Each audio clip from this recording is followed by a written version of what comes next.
내용들이 좀 거셉니다. 못된 고양이 가수 주현미 씨의 분노가 폭발했습니다. 무슨 일일까요? 트로트 가수 문희옥 씨가 후배 여가수에게 공갈 협박 혐의로 고소를 당했습니다. 아직 이 사건에 대해서 명확히 알고 계신 분들은 많지 않은 것 같아서 먼저 황수연 앵커가 먼저 풀어드립니다. 가수 문희옥 씨가 같은 소속사 후배 여가수로부터 공갈 협박 등의 혐의로 고소를 당했습니다. 후배 여가수에 따르면 문 씨의 매니저이자 기획사 대표인 김모 씨가 차 안에서 몸을 더듬으면서 모텔에 가자는 등의 성추행을 했다는 건데요. 이 사실을 안 문 씨는 오히려 해당 여가수에게 밖으로 사실이 알려지면 가수 행세하기 힘들다며 협박을 했다는 겁니다.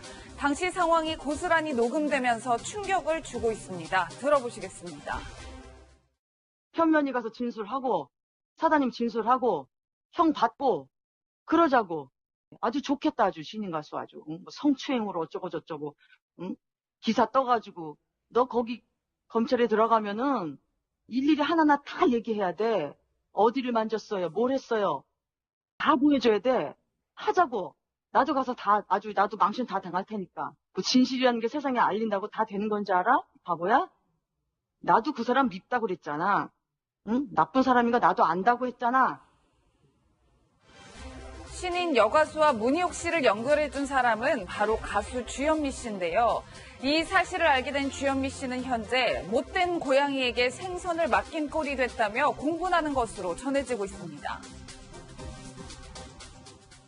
사건의 전말이 좀 이해가 됐습니다. 하재근 평론가님. 예. 주현미 씨 얘기를 좀 더 해볼 수밖에 없잖아요. 사실. 예. 그러니까 주현미 씨, 그러니까 요번에 이제 고소를 한 신인 가수가 초등학생 때부터 주현미 씨의 디너쇼에 가면서 이 신인 가수가 부모님부터 이제 주현미 씨 팬이었다는 거죠. 그래서 이 신인 가수가 중학생 때 주현미 팬클럽에 들어갔고 주현미 씨가 굉장히 예뻐했답니다. 그래서 이분이 성인이 된 이후에 가수 생활을 하고 싶다라고 하니까 이분이 이제 주현미 씨한테 이모 이런 식으로 부를 정도로 굉장히 친한데 주현미 씨가 내가 알아봐 줄게 라고 해서 그때 이제 문희옥 씨가 주현미 씨한테 우리 소속사 너무 좋다. 우리 소속사는 가수한테 노래만 부를 수 있게 배려해준다 라고 이야기하니까 주현미 씨가 문희옥 씨 말을 믿고 자기가 예뻐하는 그 신인 가수를 소개를 시켜줬는데 그 신인 가수가 문희옥 씨 소속사로 들어가서 소속사 대표한테 성추행을 당했다라고 주장을 하면서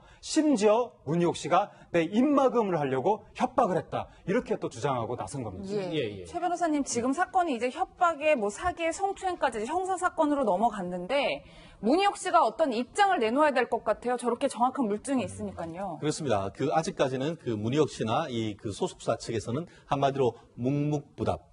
너무나 명백하게는 어떤 물증이 있다 보니까 이 부분에 대해서 내부적인 어떤 대응을 하는데 상당 부분 시간이 걸리지 않은가 싶은데요. 아마 계속 그대로 있기는 사실 어려울 테고 다만 한 가지 생각을 한다고 하면은 어떤 개인적인 어떤 관계에서 제3자를 통해서 내부의 어떤 조율을 하고 있을 가능성은 없지 않다라고 생각을 합니다. 내부 조율. 예, 그렇지만 이미 지금 말씀하신 것처럼 이 피해자 측에서 이거 문희옥 씨 같은 경우에는 사기죄와 협박죄 그리고 이 소속사 대표에 대해서는 성폭력으로 해서 고소를 해놨는 사건이기 그렇죠. 때문에 아마 본인들 같은 경우에는 이 형사 사건에 어떤 식으로는 입장을 내건 형사 사건에 영향을 미칠 수 있기 때문에 본인들로서는 형사 사건에 대해서 대응하는 그 차원에서 아무 말도 하고 있지 않은 것 같은데 그럼에도 불구하고 공인의 인접에 비춰와서는 조속한 내로 이 부분에 대한 어떤 답변을 내놔야 될 의무가 있지 않을까 생각합니다. 예. 오른쪽에 준비한 거 한번 보시겠습니다. 여러분들 다 이제 이해가 되셨을 텐데 그럼에도 불구하고 소속사 대표에게 성추행을 당한 신인 가수를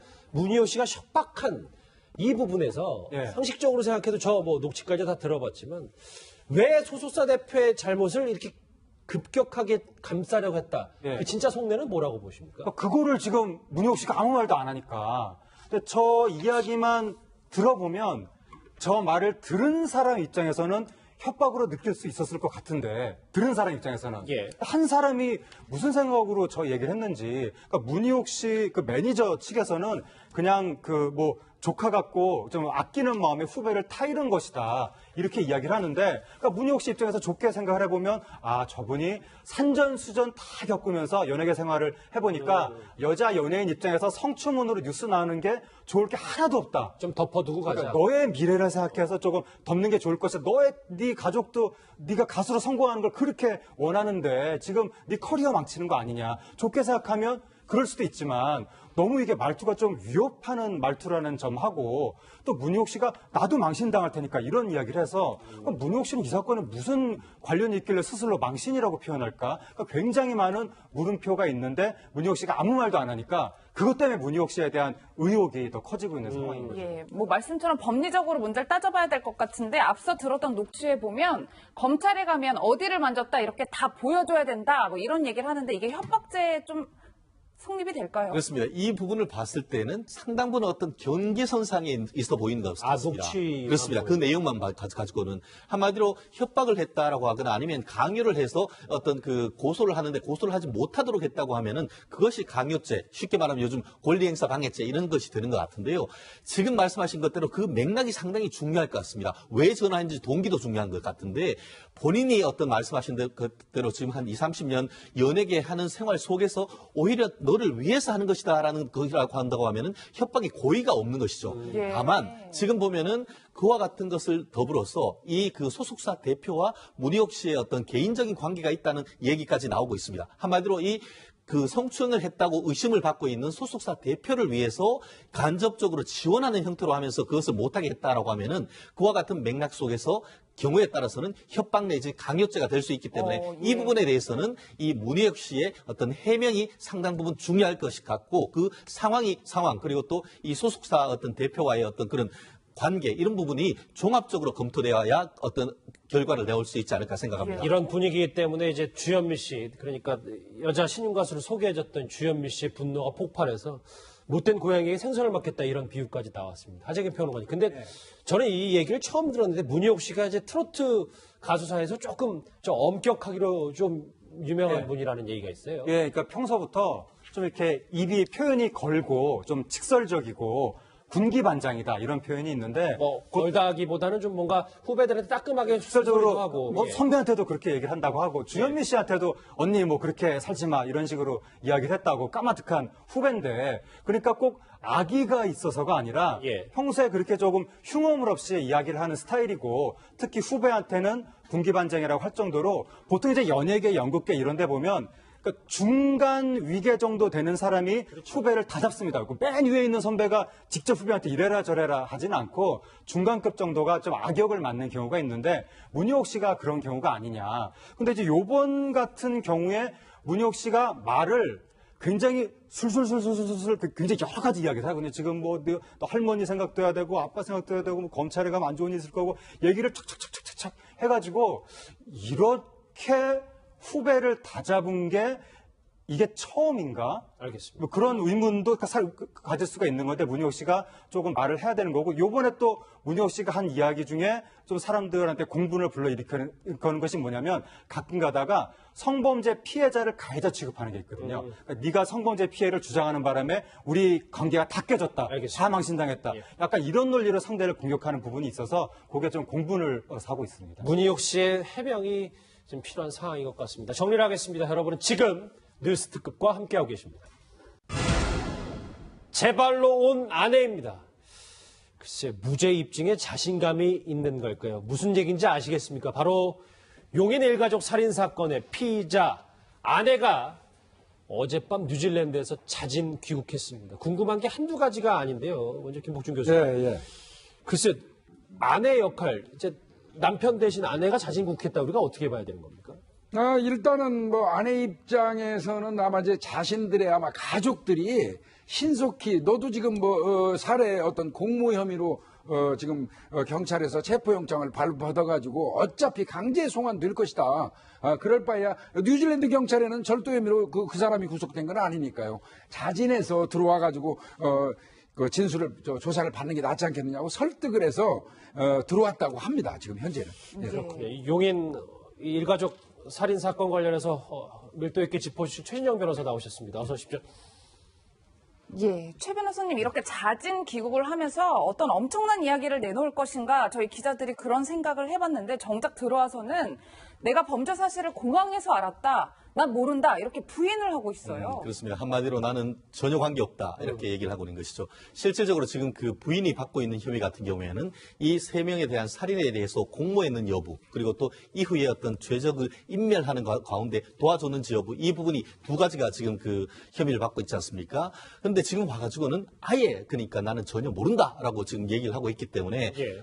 그럼에도 불구하고 지금 경찰 같은 경우에는 상당 부분 혐의와 관련된 혐의가 있을 듯한 간접적인 증거를 지금 많이 확보하고 있습니다. 그렇기 때문에 지금 이 과정 속에서 얼마만큼 어떤 이 자백을 이끌어낼지 이 부분이 좀 귀추가 주목되는 것 같은데요. 예. 단순한 어떤 그런 어떤 증거인멸이라든가 아니면은 이런 그 범인 도피라든가 이런 부분만 될 것인지 아니면은 말씀드렸듯이 본질적으로 그 살인죄를 하는 과정에서 직접적인 어떤 공모 여부가 있는 것인지 이 부분을 명확하게 밝혀야 이 죽음에 억울함이 없을 것 같습니다. 이게 부인의 공모관계, 공범관계는 저희가 앞으로 좀 더 짚어볼 텐데 김복주 교수 네. 그 전에 이 남편 있잖아요. 네. 뉴질랜드로 도피하기 전에 어머님 계좌에서 8천만 원을 뺐는데 네, 예. 이 부분은 저희가 어떻게 봐야 되는 겁니까?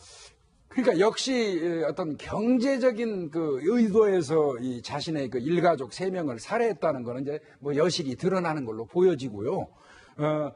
근데 이제 단지 이제 우리가 전부 다 좀 불편하게 생각했던 것들은 감정이 개입된 게 아니냐. 그건 왜 그랬냐면 사체의 상태가 지나치게 잔인했기 때문에 그렇거든요. 아, 잠시만요. 8천만 원 인출과는 상관없이 네. 그 살인 흔적이 너무 잔인하다. 예, 그래서 어떤 그런 감정 같은 게 있거나 이 가족에 대해서 이 원한 같은 어떤 이런 게 쌓여있지 않나 이런 생각을 했는데 결국은 그 8천만 원을 어머니 계좌에서 이체를 본인한테 하고 그리고 공항에서 나가기 직전에 또 본인이 거기서 뽑아가지고 인출해가지고 또 달러를 바꿔서 가지고 들어갔거든요. 그래서 궁극적으로는 뭐 감정도 개입된 것 같고요. 경제적인 측면 또 그것도 작용한 것 같고 그렇습니다. 예, 뭐 최 변호사님 말씀처럼 일단 부인은 공모관계가 있는 것 같아서 이제 조사를 하고 있는 상황이긴 한데 경찰은 다른 공범은 없을 거다라고 기자들한테 이야기는 하긴 했지만 저희가 다른 공범의 가능성을 어떻게 봐야 될까요? 현재로서는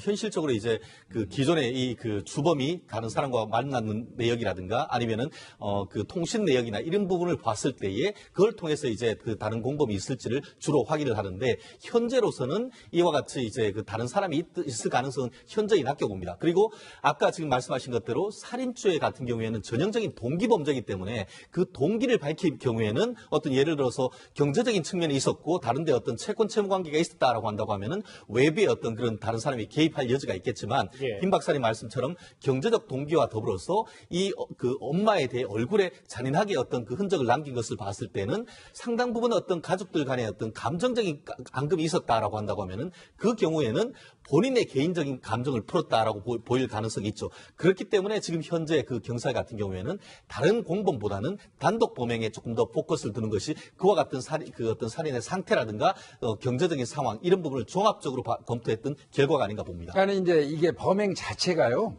난 12시에 들어가가지고 16시 오후 4시 사이에 어머니와 의붓 동생을 살해했거든요. 그렇죠. 예. 그 이후에 저녁 8시에 이제 그 의붓 아버지를 만나가지고 또 살해를 했어요. 그러니까 그렇죠. 이 살해 행위가 순차적으로 이루어지거든요. 예. 공범이 있다면 그렇게 안 되죠. 이건 혼자서 단독 범행이니까 순차적으로 범행을 한 거라고 봐야 돼요. 예. 예. 아내가 자진 귀국한 이 용인 일가족 살인 사건 관련한 속보를 짚어봤습니다. 김복준 교수님과는 여기서 네. 인사를 드리겠습니다. 고맙습니다. 고맙습니다.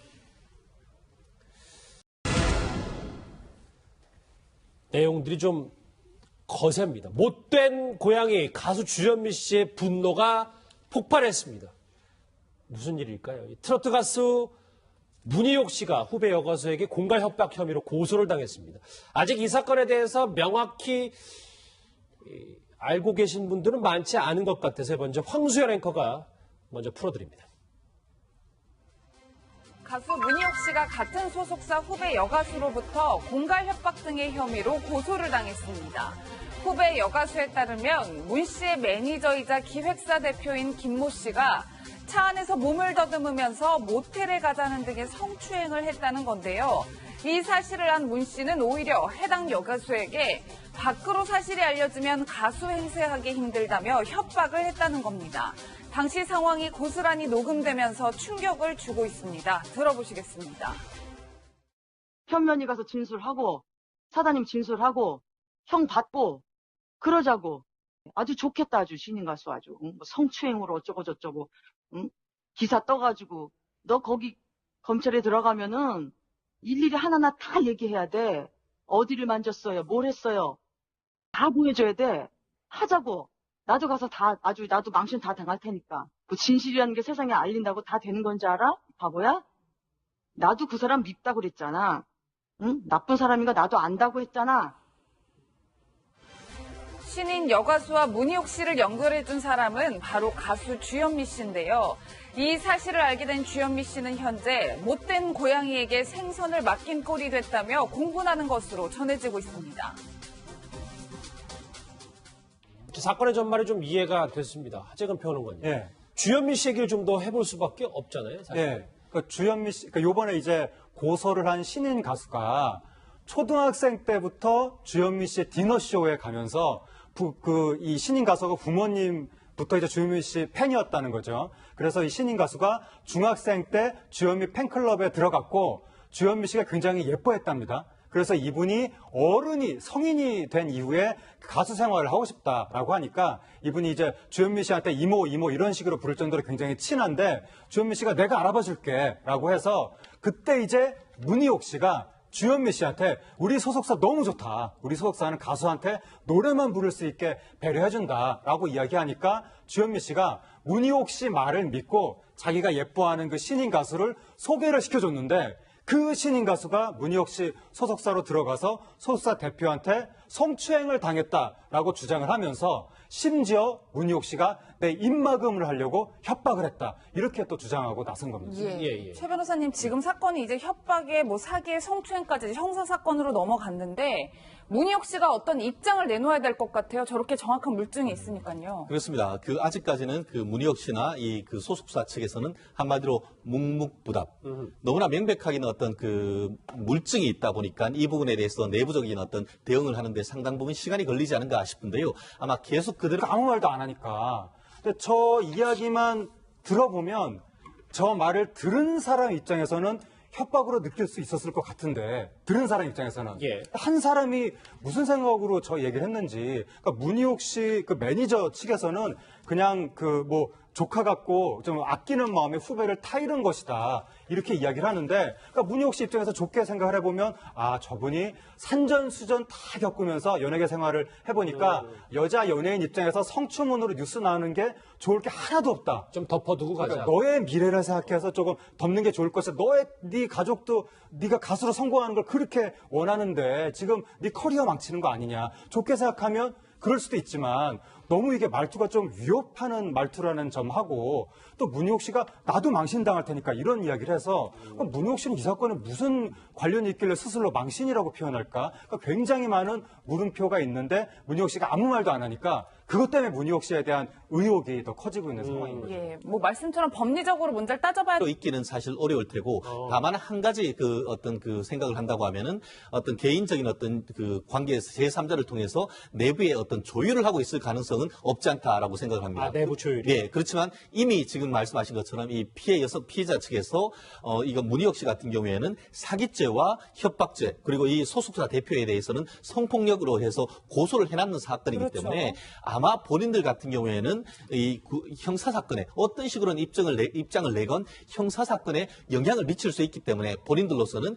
형사사건에 대해서 대응하는 그 차원에서 아무 말도 하고 있지 않은 것 같은데 그럼에도 불구하고 공인의 인접에 비춰와서는 조속한 내로 이 부분에 대한 어떤 답변을 내놔야 될 의무가 있지 않을까 생각합니다. 예. 오른쪽에 준비한 거 한번 보시겠습니다. 여러분들 다 이제 이해가 되셨을 텐데 그럼에도 불구하고 소속사 대표에게 성추행을 당한 신인 가수를 문희옥 씨가 협박한 이 부분에서 예. 상식적으로 생각해도 녹취까지 다 들어봤지만 왜 소속사 대표의 잘못을 이렇게 급격하게 감싸려고 했다. 예. 그 진짜 속내는 뭐라고 보십니까? 그거를 지금 문희옥 씨